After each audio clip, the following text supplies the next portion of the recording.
दोस्तों, स्वागत है आपका बीबी के न्यूज़ में। एक बार फिर से हम हाजिर हैं आपके लिए देश और दुनिया की सभी बड़ी खबरों के साथ। जी हां दोस्तों, देश में फिर से लौटेगा लॉकडाउन। आज से इन शहरों में लागू होंगी पाबंदियां। व्हाट्सएप यूजर्स के लिए बड़ा खतरा, जारी हुई चेतावनी। आधार से जुड़े ये काम घर बैठे कर सकते हैं आप। कोरोना काल में नहीं जाना होगा जनसेवा केंद्र।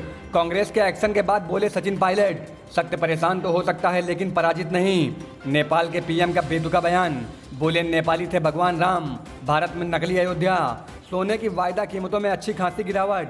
चांदी में आई भारी मंदी, जानिए क्या है भाव। बाजार में बड़ी गिरावट, सेंसेक्स 660 अंक लुढ़का तो निफ्टी 10,650 अंक नीचे बंद। जानेंगे सब एक के बाद एक, तो बने रहिए आप हमारे साथ। इस वक्त की सबसे बड़ी खबर आपको बता दें, देश में कोरोना के मामले 9 लाख तक पहुंच चुके हैं और अब एक बार फिर से लॉकडाउन का दौर लौटता दिख रहा है। जी हां दोस्तों, देश के कई शहरों में आज से एक बार फिर लॉकडाउन लागू हो रहा है। ये सख्ती साफ बता रही कि जिंदगी की रफ्तार को रोकना ही कोरोना काबू करने का इकलौता रास्ता माना जा रहा है। दरअसल हर रोज नए रिकॉर्ड बना रहे कोरोना मामलों के आंकड़े अब डराने लगे हैं। कुल केस की तादाद आज 9 लाख का आंकड़ा पार कर चुकी है। ऐसे में सवाल यह है कि क्या अनलॉक से हालात बिगड़ रहे हैं? क्या फिर से सख्ती की जरूरत महसूस की जाने लगी है? जी हाँ दोस्तों, कई राज्यों ने फिर से लॉकडाउन के फैसले किए हैं। इसमें ग्वालियर, बेंगलुरु, पुणे और वाराणसी शामिल हैं। इन राज्यों में एक बार फिर से लॉकडाउन लागू हो चुका है।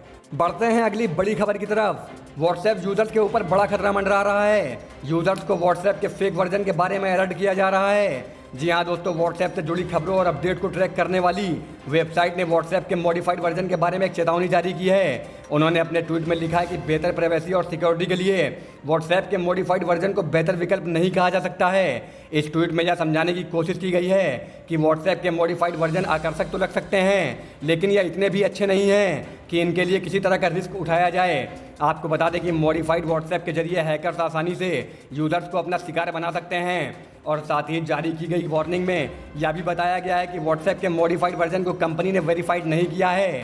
साथ ही अगर कोई यूजर इनका इस्तेमाल करता है तो उसके व्हाट्सएप अकाउंट को बैन किया जा सकता है। कई बार यूजर्स कुछ अधिक फीचर्स की लालच में ओरिजिनल की बजाय फेक वर्जन को इस्तेमाल करना शुरू कर देते हैं, जो कि यह सिक्योरिटी और प्राइवेसी के लिए सही नहीं है। इसी बीच अगली बड़ी खबर। जी हाँ दोस्तों, देश भर में कोरोना वायरस के मामलों में लगातार वृद्धि हो रही है। सरकार ने कई तरह की पाबंदियां लगाई हैं तो वहीं छूट भी दी हैं। इसके बावजूद कोरोना के बढ़ते मामलों को देखते हुए घर से बाहर निकलना काफ़ी जोखिम भरा है। ऐसे वक्त में अगर आप आधार से जुड़ा कोई काम करवाने के लिए आधार सेवा केंद्र जाने की सोच रहे हैं तो हम आपको बता दें कि आप आधार से जुड़ी 35 से अधिक सेवाओं का लाभ घर बैठे प्राप्त कर सकते हैं। इसका मतलब है कि आपको इन 35 कार्यों के लिए घर से बाहर निकलने की कोई भी ज़रूरत नहीं है। आप एम आधार ऐप से घर पर रहकर आधार नंबर प्राप्त या पंजीयन संख्या प्राप्त कर सकते हैं। आधार कार्ड खो जाने पर कार्ड की पीडीएफ डाउनलोड कर सकते हैं। इसके अलावा आधार सेवा केंद्र पर अपॉइंटमेंट भी बुक कर सकते हैं। आधार ने अपने आधिकारिक ट्विटर हैंडल से ट्वीट कर कहा है कि कोई भी व्यक्ति आधार कार्ड डाउनलोड, स्टेटस चेक, आधार कार्ड रिप्रिंट और आधार सेवा केंद्र को लोकेट करने जैसे कार्य इस ऐप की मदद से आसानी से कर सकता है। और अब बढ़ते हैं अगली बड़ी खबर की तरफ। दोस्तों, आपको बता दें, राजस्थान में सियासी घमासान के बीच कांग्रेस विधायक दल की बैठक में मौजूद 102 विधायकों ने डिप्टी सीएम और प्रदेश अध्यक्ष सचिन पायलट को दोनों पदों से हटाने का प्रस्ताव पास किया है। यह बैठक जयपुर के एक होटल में चल रही थी। आपको बता दें कि पार्टी की ओर से दूसरे दिन बुलाई गई विधायक दल की बैठक में सचिन पायलट फिर शामिल नहीं हुए थे। आपको बता दें, इससे पहले सचिन पायलट के खुलकर बागी तेवर अपना लेने के बाद कांग्रेस ने सोमवार सुबह जयपुर में विधायक दल की बैठक बुलाई थी, लेकिन इसमें भी पायलट और उनके समर्थक विधायक नहीं पहुंचे थे। सचिन पायलट ने राज्य में राजनीतिक घटनाक्रम पर पहली बार प्रतिक्रिया देते हुए मंगलवार को कहा कि सत्य को परेशान किया जा सकता है लेकिन पराजित नहीं। और इसी बीच अगली बड़ी खबर। नेपाल के प्रधानमंत्री केपी शर्मा ओली ने एक बार फिर से बेतुका बयान दिया है। इस बार के विवादित बयान में ओली ने भारत पर सांस्कृतिक अतिक्रमण का आरोप लगाया है। प्रधानमंत्री निवास में आयोजित एक कार्यक्रम में ओली ने कहा कि भारत ने नकली अयोध्या को खड़ा कर नेपाल के सांस्कृतिक तथ्यों का अतिक्रमण किया है। ओली ने दावा किया है भगवान श्री राम की नगरी अयोध्या भारत के उत्तर प्रदेश में नहीं बल्कि नेपाल के वाल्मीकि आश्रम के पास है।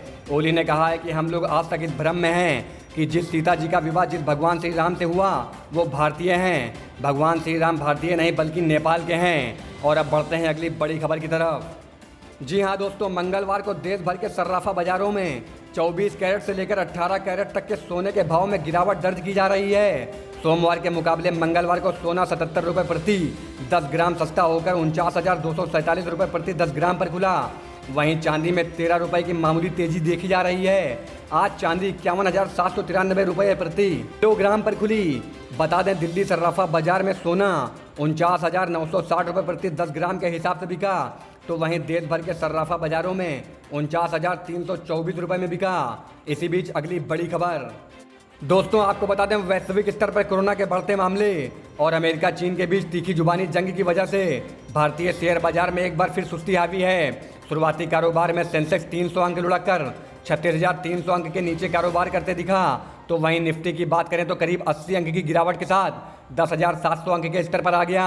और अब बढ़ते हैं अगली बड़ी खबर की तरफ। जी हाँ दोस्तों, कोरोना वायरस के कारण देश में ऑनलाइन क्लासेस का चलन काफ़ी बढ़ गया है। ऐसे में मानव संसाधन विकास मंत्रालय ने डिजिटल एजुकेशन के लिए नई गाइडलाइन जारी की है, जिसके तहत ऑनलाइन क्लासेस के समय को सीमित कर दिया गया है। एचआरडी मिनिस्ट्री के मुताबिक प्री प्राइमरी स्टूडेंट्स के लिए ऑनलाइन क्लासेस का समय 30 मिनट से ज़्यादा नहीं होना चाहिए।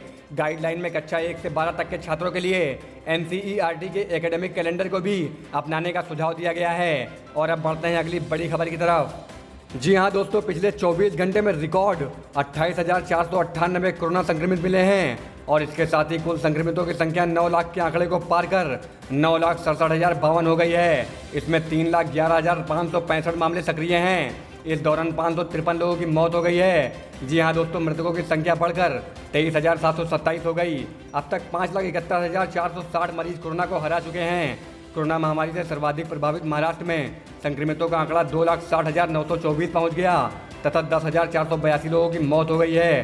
राज्य में 14,45,007 लोग संक्रमण मुक्त हैं। दोस्तों, आज की वीडियो में बस इतना ही।